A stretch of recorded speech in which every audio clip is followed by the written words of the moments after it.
కాబట్టి ఈరోజు ఏర్పాటు చేసినారు. ఈరోజు సంఘాన్ని ఏర్పాటు చేసినారు.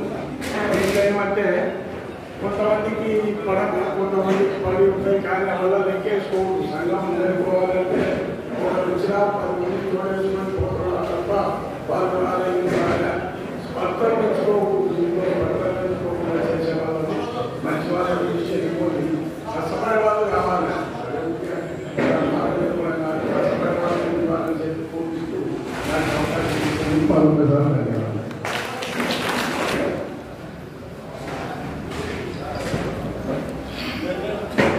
తర్వాత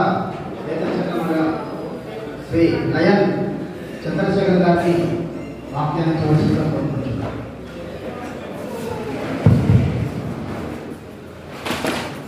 ఈరోజు మన ఇక్కడికి వచ్చిన కార్యక్రమం మీకు అందరికీ తెలిసే ఉంటుంది. మన సకల సోదరులు, పెద్దలు, చిన్న గారు, బాబాయ్ గారు, అవ్వ, తాతలు అందరూ మొత్తం సకల తర్వాత జిల్లా కమిటీ ప్రతి ఇంటికి పోయి కరపత్రాలు పంచడం జరిగింది. కమిటీ ఎన్నుకున్నాం. ఈ కమిటీలో వల్ల ఏం మనకు ఎందుకు ఈ కమిటీ వల్ల మనకు ఆదాయం ఉందా నష్టం ఉందా అది కాదు మనం పరిశీలిస్తారు. ప్రతి ఒక్కరూ ఇంట్లో ఒక 5 మంది సభ్యులు ఉంటే అందరూ కష్టపడాల్సి ఉంటుంది, కానీ బాధ్యత అనేది ఒకటి ఉంటుంది. అది ఎవరికి తండ్రినే బాధ్యత ఉంటుంది. ఆ బాధ్యతను నిర్వహించే కార్యక్రమం ఇంట్లో తండ్రి ఎలా తీసుకుంటాడో అలాగే ఈ కమిటీ తరఫున మన జిల్లాలో ఏ సభకు ఏ కష్టం వచ్చినా నష్టం వచ్చినా ఏ కార్యక్రమం జరిగినా కూడా ఆ కమిటీకి తెలియజేస్తే వారు తన జాగ్రత్తలు తీసుకొని కానీ ఏదైనా కానీ మనకు ఒక న్యాయం చేయాలనే ఉద్దేశంతో ఈ కమిటీలు ఏర్పాటు చేస్తున్నాం. అంతేకాని దీన్ని రాజకీయంగా కానీ ఏ విధంగా కానీ ప్రలోభాలు ఉండదు ఈ కమిటీ ద్వారా. అంటే మీకు తెలిసిన ప్రాంతీయ పార్టీలు, జాతీయ పార్టీలు దీంతో ఎటువంటి సంబంధం ఉండదు ఈ కమిటీకి.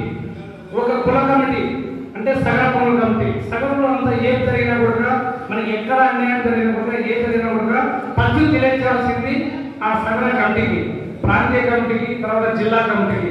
అటువంటి ఉద్దేశంతో ఈ కమిటీలు ఏర్పాటు చేసుకుంటున్నాము. కాబట్టి ఆ ఎన్నుకునే వారిలో ఈరోజు ఆ ఎన్నిక జరుగుతుంది. ఆ ఎన్నుకునే వారిలో వయసులో సంబంధం లేదు, చేసేవాడికి వయసుతో సంబంధం లేదు. 20 ఏళ్ళ ముసలోడు చేయొచ్చు, 20 ఏళ్ళ పిల్లోడు చేయొచ్చు. చేసేవారికి ఆప్యాయతో మనం ఏదైతే చేయాలనుకుంటే ఆప్యాయాలు, అనురాగాలు, కృషి, పట్టుదల ఇవి ఉంటే మనం సంఘం ఎక్కడ ఉన్నా కూడా బాగుంటుంది. కాబట్టి ఆ సంఘం తరఫున ఏదైనా చేయాలనుకుంటే మనకు వయసులో నేను ఇంత వయసు వచ్చిన నాకు ఏ పని చేయలేదు, చిన్న పిల్లలకి పని ఇచ్చి అది కాదు కావాల్సింది. ఎక్కడ ఉన్నా సంఘం తరఫున ఎన్నుకోబడ్డవాడు ఏ దానికైనా రాత్రిగా పదవిగా మనం ప్రతిరోజు పిలిస్తే వచ్చే వాళ్ళని చూసుకొని ఎన్నుకోవాల్సిందిగా కోరుకుంటున్నాను. ఈ అవకాశం ఇచ్చిన పెద్దలకు అందరికీ నా నమస్కారం తెలియజేస్తున్నాను.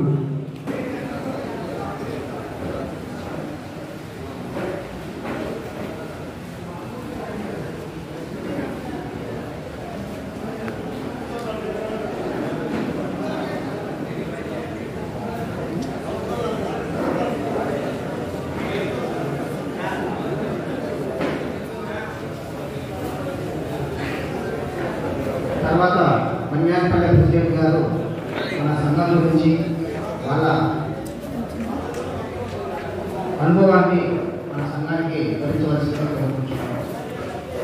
సుబ్బారావు గారు ప్రసంగాన్ని కొనసాగిస్తున్నారు. కమిటీ జిల్లా నూతన కమిటీ వరకు ఏర్పాటు నూతన కమిటీ వరకు పెద్దలు ఏర్పాటు కోసం చేసినారు. ఈ కమిటీ వరకు వచ్చినటువంటి మన సగర సోదర బంధువులందరికీ కూడా నమస్కారాలు తెలియజేస్తున్నాను. కమిటీ వలన చాలా ఉపయోగాలు ఉన్నాయి. ఎలా అంటే ఇప్పుడు ఏదైనా కానీ మన సగరుల కుటుంబాలకు సడన్గా ఏదైనా అన్యాయం కానీ అక్రమాలు కానీ ఏదైనా జరిగిన విషయము జరిగితే గతంలో ఈ కమిటీ లేనప్పుడు వాళ్ళ కుటుంబం వరకు, వాళ్ళ అన్నదమ్ముల వరకు, వాళ్ళ తయారుల వరకు అంతవరకే పోరాటం చేస్తూ ఉండేవారు. కానీ ఈ కమిటీ మనం ఏర్పరచుకోవడం వల్ల మన బంధువులే కాదు, తయారులే కాదు, అన్నదమ్ములే కాదు, మనకు టోటల్ జిల్లా మీద మన బంధువులు ఉన్నారు అనే గుర్తింపు మనకు ఉందని ఈ సభాముఖంగా నేను తెలియజేస్తున్నాను. గతంలో మనకు ఉమ్మడి జిల్లాల కాలంలో శ్రీ కోడూరు రాము గారు మన సగలకు పునాదులు వేసినటువంటి వ్యక్తి అయినా, అలాగే 6-7 సంవత్సరాల నుండి మన నంద్యాల జిల్లాలో పునాదులు వేసినటువంటి యువ నాయకులైన సురేష్ అన్న గారు. ఈ ఇద్దరి వల్ల సంఘం అంతే కొనసాగుతుంది. అయితే 2019లో ఉమ్మడి జిల్లాలో జిల్లా కమిటీ ఏర్పాటు కొరకు ఒక పిలుపుని ఇవ్వడం జరిగింది. అక్కడ మేము హాజరైనాము. ఆ హాజరులో ఇట్లా బనియాపల్లి నియోజకవర్గం నుండి సుబ్బారావును నియమిస్తామని మన సురేష్ గారు ఆ రోజు తెలియజేశారు. నీకు ఇస్తాము, బనియాపల్లి నియోజకవర్గంలో నువ్వు కమిటీ చేసి అభివృద్ధి చేసి డెవలప్ చేసే బాధ్యత లేదని నాకు అక్కడ ఒక బాధ్యత చేయడం జరిగింది. ఆ బాధ్యత ప్రకారం నేను బనియాపల్లి నియోజకవర్గంలో కమిటీ ఏర్పాటు చేశాము. మా బనియాపల్లి నియోజకవర్గంలో ఏదైనా సమస్యలు వస్తే, మా సంఘం దృష్టికి వస్తే వచ్చినటువంటి మేము వీలైనంత వరకు పరిష్కారం చేశామని నేను ఈ సందర్భంగా తెలుస్తున్నాను.